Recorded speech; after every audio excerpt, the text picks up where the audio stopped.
So this Christmas season, we have been looking at the various Christmas postures, as I've been calling it, and we've been exploring how we might adopt those postures in our lives and into our living. The first week, we looked at the posture of waiting, and that's been recorded. It's online. If you didn't hear it and you want to listen to it, take a listen there. Last week, we talked about the posture of yielding.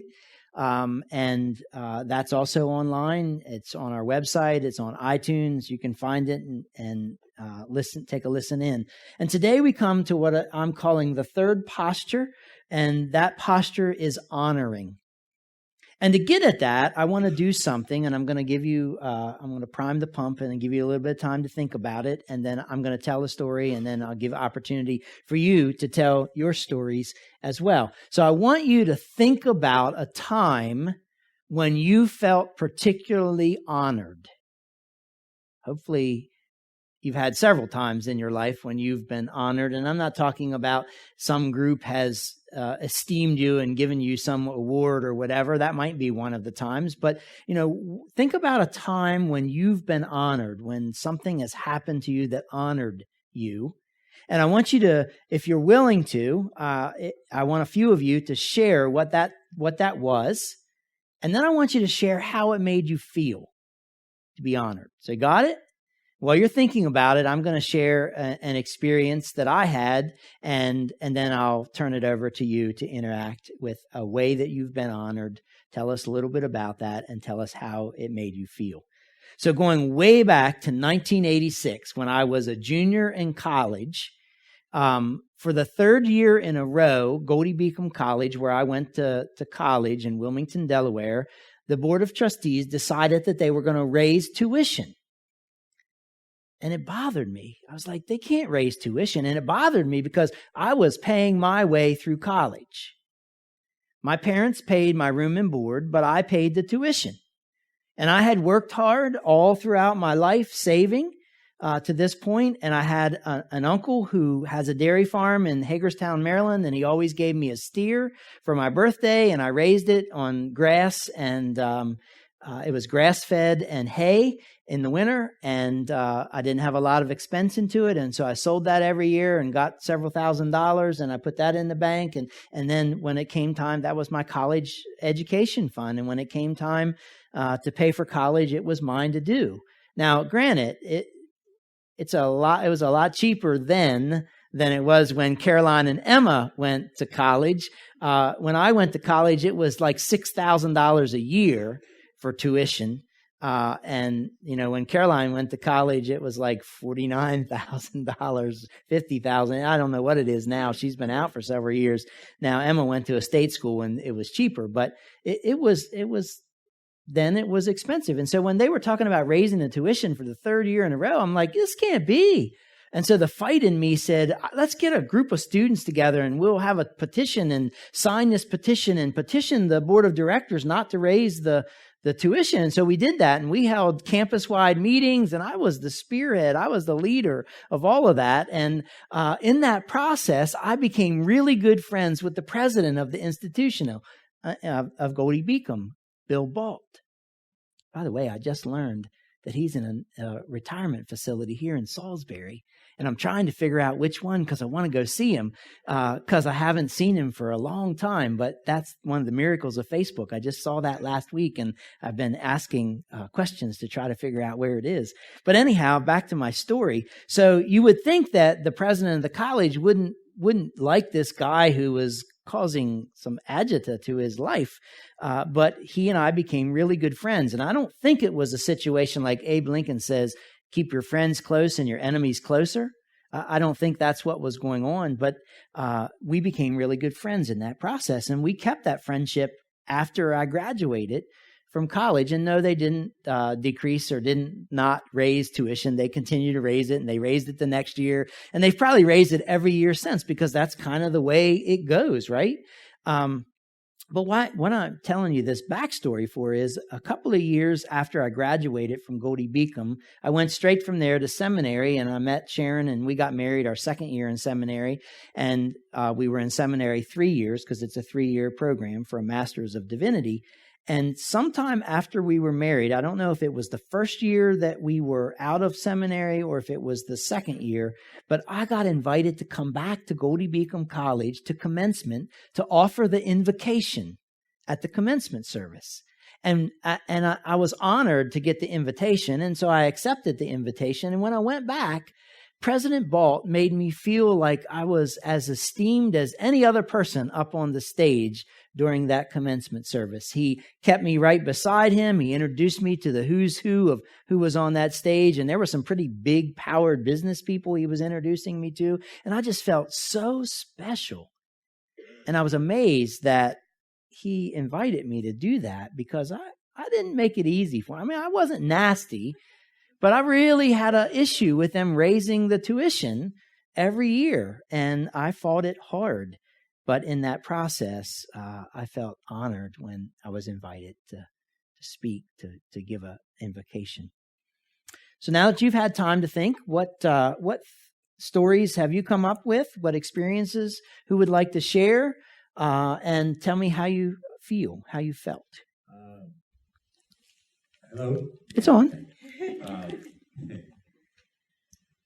Ariana goes to Faith Baptist School. Uh-huh. And several years ago, they would have an after-school program whereby the kids would just hang out in the yard. They eventually stopped that program.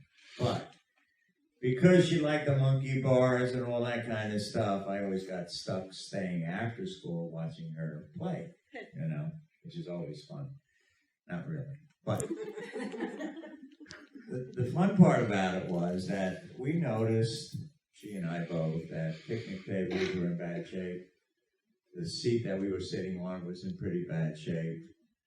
And looking at everything and looking at nails popping up where kids could sit on and get hurt and things like that. I'll make a long story short here. But anyway, I decided with her one day to go over and fix it all. So I got my drill and my screws and whatever, and we went around fixing tables and chairs and park benches and just tried to pull out the bad nails. Well, the surprising part of that story was, at the end of the year, they came up to us and had given gifts to the kids and stuff like that. And surprisingly enough, they called me up because I try to attend as many functions as I can. And they called my name and they gave me a certificate for doing whatever I did. It was totally unexpected. It's something I didn't even want to promote or advertise. It was just me doing my thing. And that was like a super, super surprise, And Ariana, for her little gift, she got some fake drills and skill saw and whatever. Anyway, it was a cute thing. How did it make you feel? It made me feel fantastic. Matter of fact, I got my little certificate in my office on my wall. It means that much. Awesome. Yeah. Awesome. Totally surprised. Anyone else? Go here and I'll come to you. No, it's okay. I worked at Goddard Space Flight Center for 8 years as a security officer.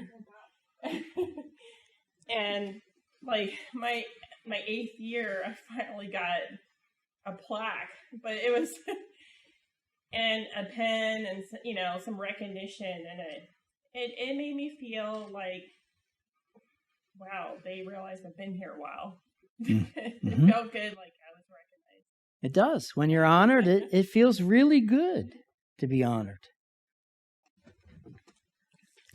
Church that I was pretty much raised in, and everyone there was a big church, and everyone there was pretty much people that I'd known most of my life from the time I was probably 9 or 10 until this took place when I was in my 30s. And I had worked with youth programs in the church, and I'd also taught Sunday school classes with my mom. And then a good friend of mine, him and I went together and we started teaching the teens Sunday school class. Well, at the end of one service on a Sunday, the pastor came up to me and he said, Bob, I got a request for you. And I said, what's that?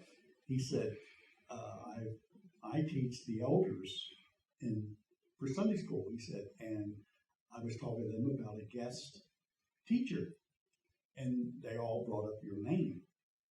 And they want you to teach their Sunday school class next Sunday. And I was in my 30s, and all the elders I'd known most of my life, 60s, 70s, 80s. I was really, truly humbled, more than I've ever been in my life. And so I went in there and I taught that Sunday school class, and it felt so good. And I just couldn't believe that they wanted me to do that. Of course, they'd all known me all my life. But if anybody knows me, they know I see the humor in everything.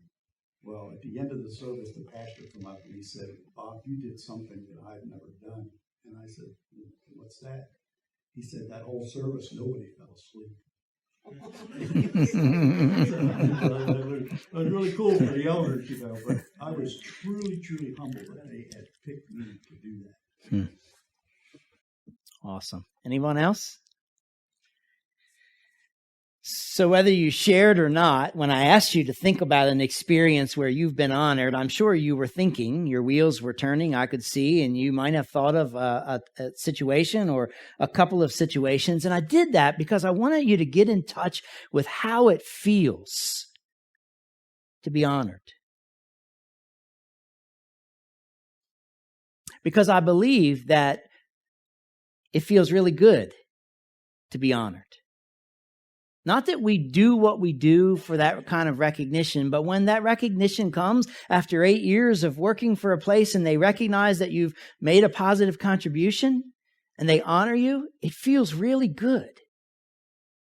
Well, I wanted us to get in touch with that feeling because I want us to think about how we honor Jesus. And when we do with our lives, it makes us feel good. But not only that, it makes him feel good. And I want us to get in touch with that feeling as we think about the posture of honoring today. Honoring Jesus is about how we live our lives. And when we live our lives in a way that honors Jesus, it brings a deep sense of joy from well within us. And it also brings joy to him. In our scripture for today, we see the journey of the wise men to Bethlehem to the newborn King Jesus. Actually, he's not really a newborn king at this point. I don't know if you noticed, but in the reading, they didn't travel to the stable. They found him and his mother in the house. So all of you that have a nativity scene, that have 3 wise men at the stable, it's probably not so. Okay?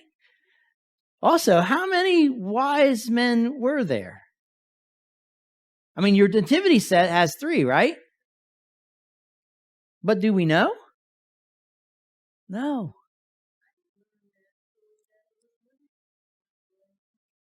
Could have been. So we'll call them wise ones. But we often say there's 3, and we say there's 3 because there were 3 what? Gifts. Gold, frankincense, and myrrh. But we don't know how many wise ones there were. That's all an aside.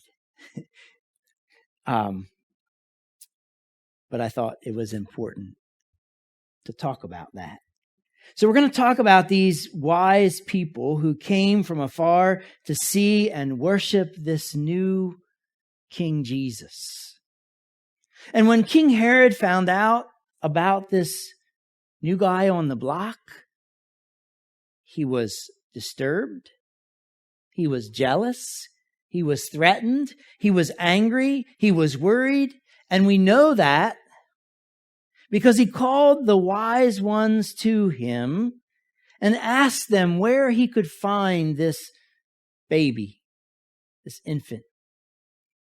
And then he told them that when they went out and found the new king, they were to return and let him know so that he could go and worship this new king himself. And the first worship service, when Pastor Sharon read that part of the scripture, someone said under their breath, "Liar." And I thought, wow, right, that we know that that's the case because we know from just a little bit farther beyond this in Luke's gospel, right after where Pastor Sharon stopped reading, that Herod had all of the young boys under the age of 2 killed because he was so threatened by Jesus, by this new king that was on the block. And so the wise ones had a decision to make. They had to distinguish between their options. Once they found Jesus, they could worship him and go home without going back to Herod, or they could do what the king instructed and worship him and come back and report to Herod where he was. And they decided, Matthew tells us, they decided to go home by a different way, so they didn't have to let Herod know where this baby king was.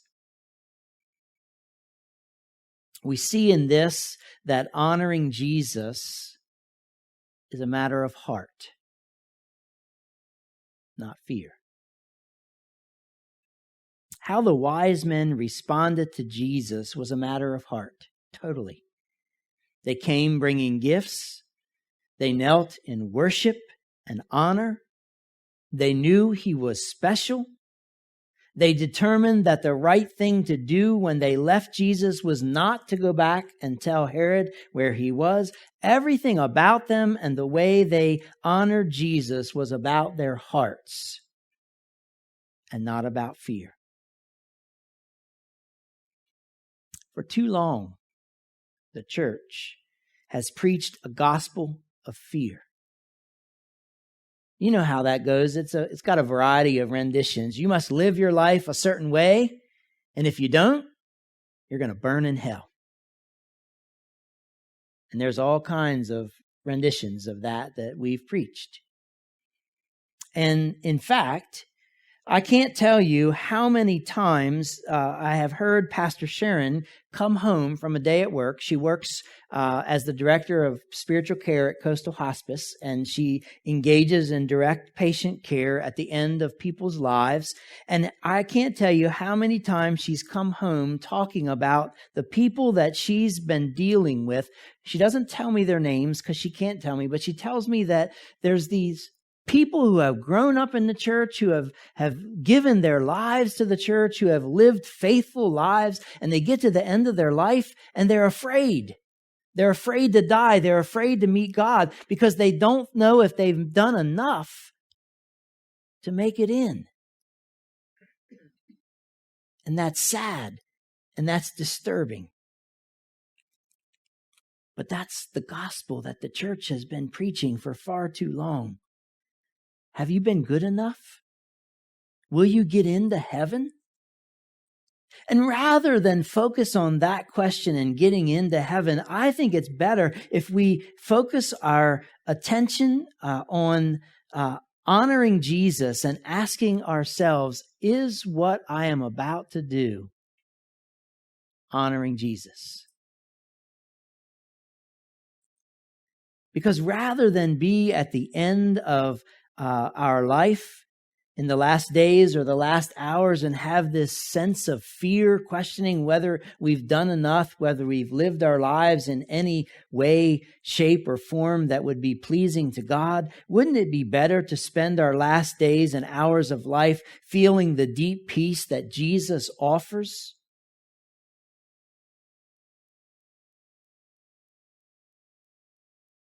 You see, honoring Jesus is a matter of heart, not fear. We honor him because we love him and because he loves us. We honor him because we know the depth of joy that we experience when we are honored, and we want to offer that gift to Jesus by honoring him. The wise ones traveled great distances to honor Jesus. They did so not because they feared for their lives, but because their hearts told them that was what they should do. The message of Christmas, the resounding message of Christmas, then and now, brothers and sisters, is fear not. God is with you. In fact, Emmanuel, that's what it means. God is with us. That's the message of Christmas, then and now. Fear not. God is with you. So engage with your heart. Open your hearts to the power and grace and love of God's presence in your life. Respond with love, not with fear.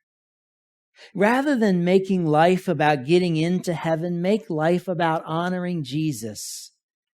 Ask yourself, will this honor Jesus? It's a great question. And when you ask it, immediately you'll know the answer. And if you have to justify the answer to that question because of what you want to do, whatever you're about to do that you're justifying isn't honoring Jesus, I guarantee you. If you've been around here any length of time, you know that I took Andy Stanley's idea of the best question ever, which is it wise? And I've talked about that before, and I taught it to our youth, and I taught it to our children. In fact, in conversation last night with one of our daughters, who will remain nameless, I brought it up. She was asking some questions about something she wanted to do, and I just said, "Hey, is it wise?" And she said, "Thanks for the lecture, Dad." And it ended. Now, I didn't seek to end it. That wasn't my intent, but I just wanted to remind that there was that question. And so there's this question that I think if we would ask ourselves, it would be helpful. Is what I want to do, will it honor Jesus? Because that question will guide our hearts in the direction of honoring Jesus in all that we do, if we ask it. Will this honor Jesus? It's a great question to ask, and you can ask it in the big ways, those big moments when you're making big decisions, and you can ask it in the little moments of life when what you're about to do is not so big, like when someone cuts you off in traffic and you're tempted to respond in like manner or flip them the bird or call them names. Before you do any of that, if you have a moment and you'll just ask yourself, if I flip them the bird, if I cut them off, if I call them names, is that honoring Jesus? No. And so if you ask that question, your response then and the way you live your life will be honoring. And it will transform the very way we live if we can ask that question. It's a matter of heart, not feared, as honor always is. And we are guided by our love for Jesus and our love for others. The wise men honored Jesus because their hearts told them who he was. Honoring Jesus is all about doing the things they did. It's about searching for him. And we have to search for him, even though we find him. There are times and experiences in our lives where we have to search for him. And sometimes we have to look pretty hard to find him when the night gets dark and the going gets really rough. But I guarantee you he's there because he's promised never to leave us and forsake us. But we have to look. We have to search. We have to distinguish between the options. Are we going to worship him, or are we going to go back to Herod? Are we going to go home, or are we going back to Herod? Then they traveled. They traveled great distances to find Jesus. They followed him, their hearts into the unknown territory, and they went on faith. And journeying with Jesus, brothers and sisters, is about the unknown. As Leslie already talked about, the unknown of changing the way they celebrated Christmas Eve and the way we're going to celebrate Christmas Eve and going into that unknown territory. None of us knows what's going to happen that night. But I think we all know that when we get there, God will be there. And God will show up. And God will transform our hearts and our lives in ways that we can't even begin to imagine right here today. Honoring Jesus is about following him into unknown territory. None of us knows what this afternoon's going to hold. None of us knows what tomorrow's going to hold. None of us knows what next year's going to hold. But when we go on faith, when we step out, God will honor that in us. That's why when we take on this third week of the shelter, we're struggling financially as a church, and shelter is not a cheap venture. And I was afraid for us to go there because of some of that. And I know how I feel at the end of 2 weeks. I can't imagine how I feel at the end of 3 weeks, but it was the right thing to do to honor Jesus, to say, yes, we can do this. And when we take that first step in that direction, God will honor us from honoring him. And I'll tell you right now, I fully expect that God will provide for all our needs. That the hardest need is staffing the overnight. But I'm not worried about that, because God's given us a network of people in this community, and we'll partner with them, and we'll reach out and we'll work that network, and God will provide the people that we need to honor him by opening a place of welcome and warmth for people who have no place like that in the heart of winter. Because it's our core value to be among the broken, and we step in that direction, God will honor that. I'm telling you. So we'll follow Jesus into unknown territory, and we'll do it on faith. Honoring Jesus is about offering him gifts, gifts of our lives, gifts of our talents, gifts of our time, gifts of our resources. The wise ones brought great gifts. While it might not mean much to us about frankincense and myrrh, we understand gold. And in that day, in that culture, gold, frankincense, and myrrh were expensive, extravagant gifts that they were bringing to offer to Jesus. So are our lives.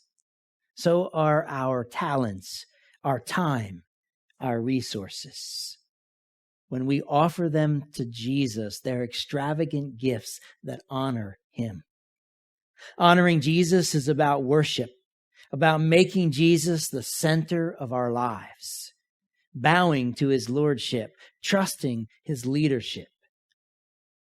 Honoring Jesus is about the daily grind. It's not just an hour on Sunday. It's about every day. Taking Jesus with us into the everyday activity of every day. Just this morning, we left the house a lot later than I like to leave the house. And I like to get here about 8 o'clock or leave the house at 8 o'clock, no later. It was about 20 after when we got here, and there's chairs that need to be moved around. There's coffee that needs to be made. There's computer that needs to be set up. There's lots of things that need to happen. And so I like to get here. I don't like to feel rushed. I like to have some time to sit down and breathe deeply. And it's not that I need to get here early because the 9 o'clock crew comes early, because some of them walk in at 9 o'clock on the dot, and the earliest one comes in at earliest at 10 of. So there's plenty of time for that, but I just don't like to be rushed. And so I was waiting, and Sharon was nowhere to be found. And then when she finally arrived and came out to the car, she said, "I don't know where my purse is."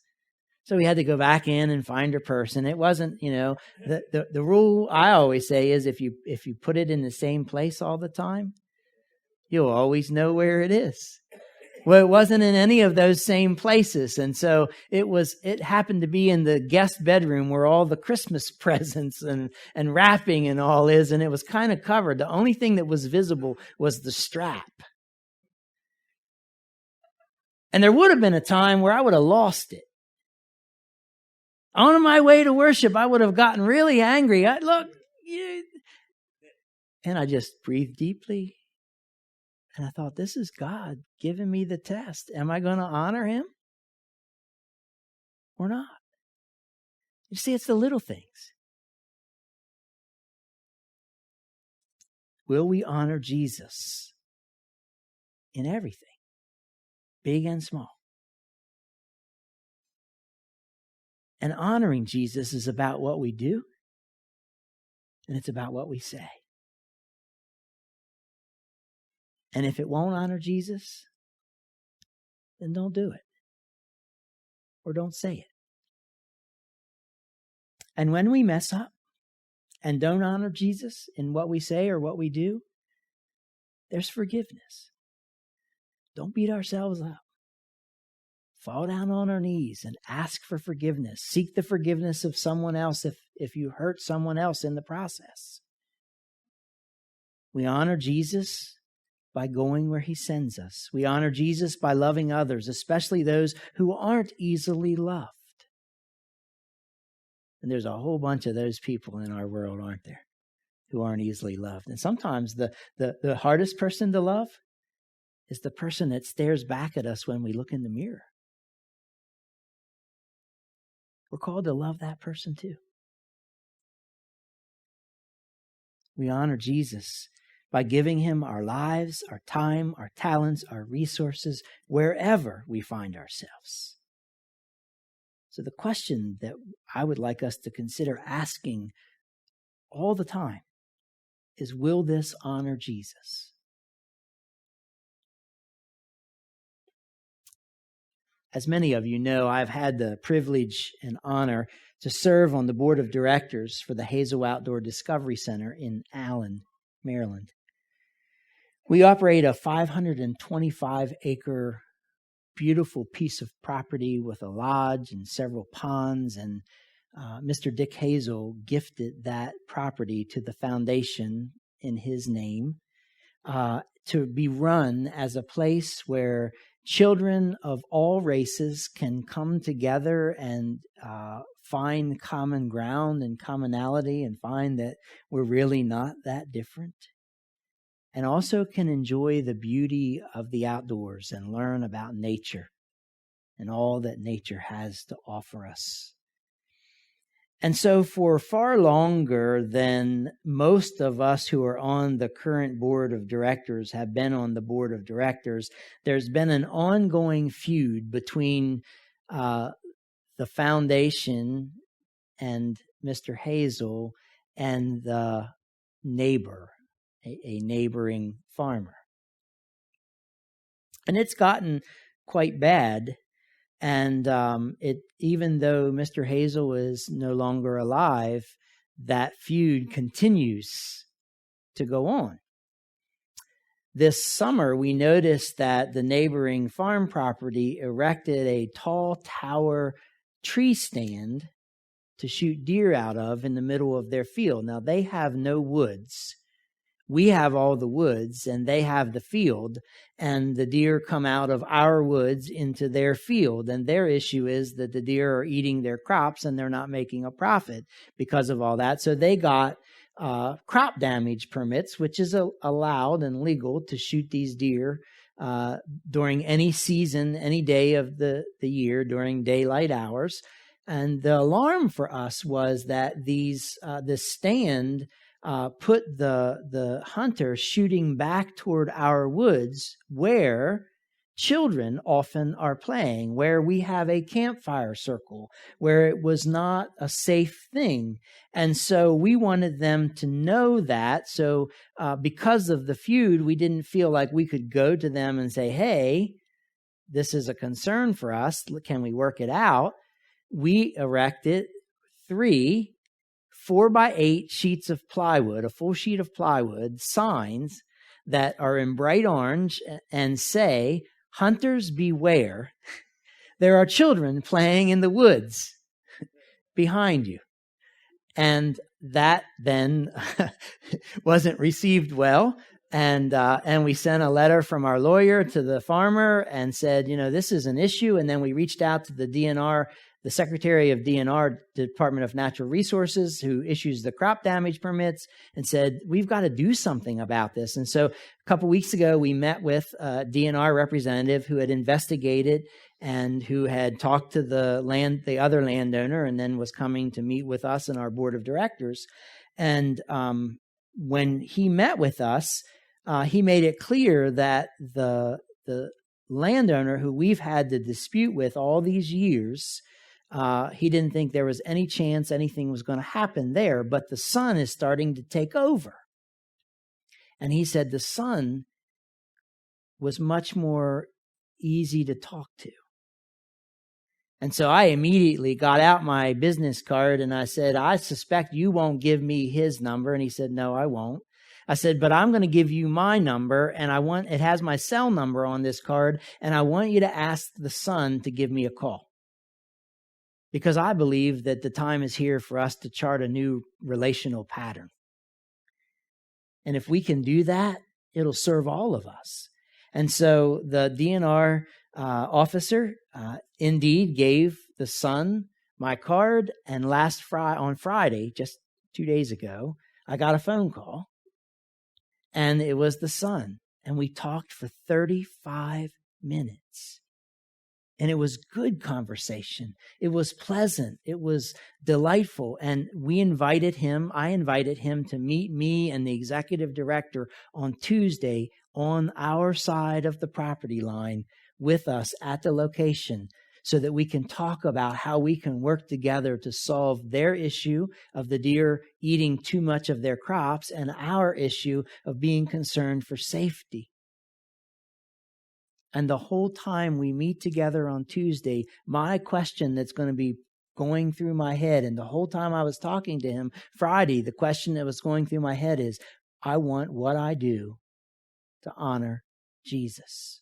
I want what I say to honor Jesus. And I believe that honoring Jesus is forging a new relational pattern and stopping the continuation of this hatred that's just been going back and forth between the property owners.